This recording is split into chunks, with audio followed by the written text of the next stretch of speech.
All right, what's going on? It's Chris.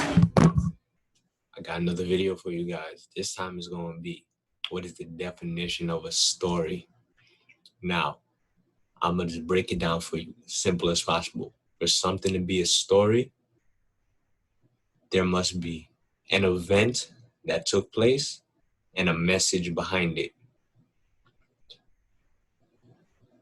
Which means, right, if I tell you a chain of events, like I woke up this morning, I brushed my teeth, put on my clothes, I went outside, went to the store, came back home, that's not a story.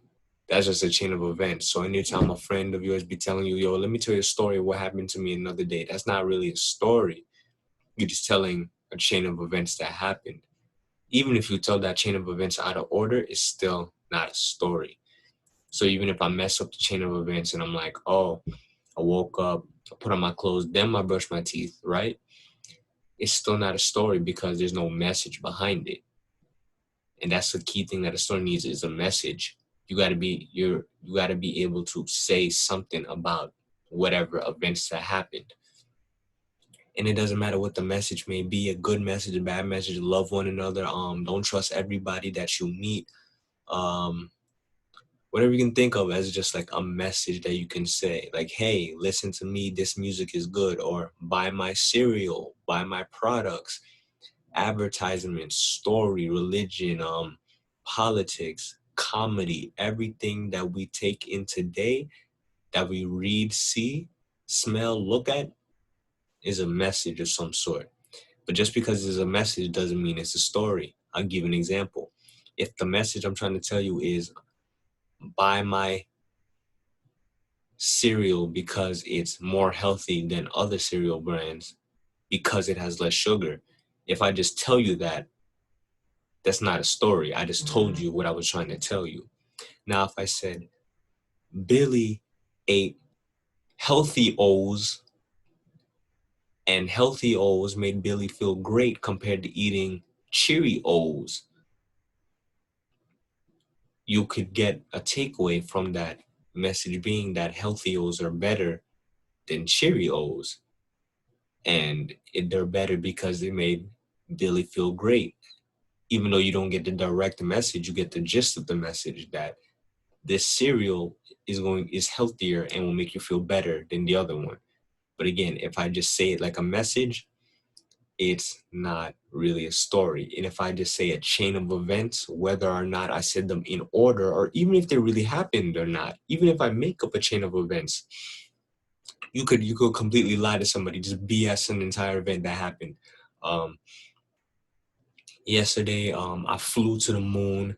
Then I went to the supermarket. I came back home. I fought an alien. Um, I read 3,000 books, and then I went to sleep. It doesn't matter if the entire chain of events that you told me doesn't make any sense or even happen. That's not necessarily a story. It's out of this world. It doesn't make any sense. You could be like, you're exaggerating. But I could say, oh, I've done this thing a million times before. Of course, I haven't done it actually a million times, but you get that I'm exaggerating. And that's not necessarily a story if I just say, oh, I've done something a million times. Oh, I've heard this from 1,000 other people. Or, you know, this is the most boring thing I've ever heard in the history of ever. It's most definitely not.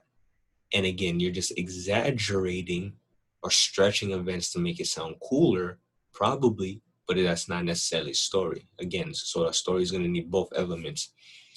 It's going to need an event, a series of events, real or not, in order or not in order, and a message being told, some sort of message being told. When you have those two things together in any way, shape, or form, it's a story. So all these other definitions of how people classify a story, they're not right. This is the only true way to define a story.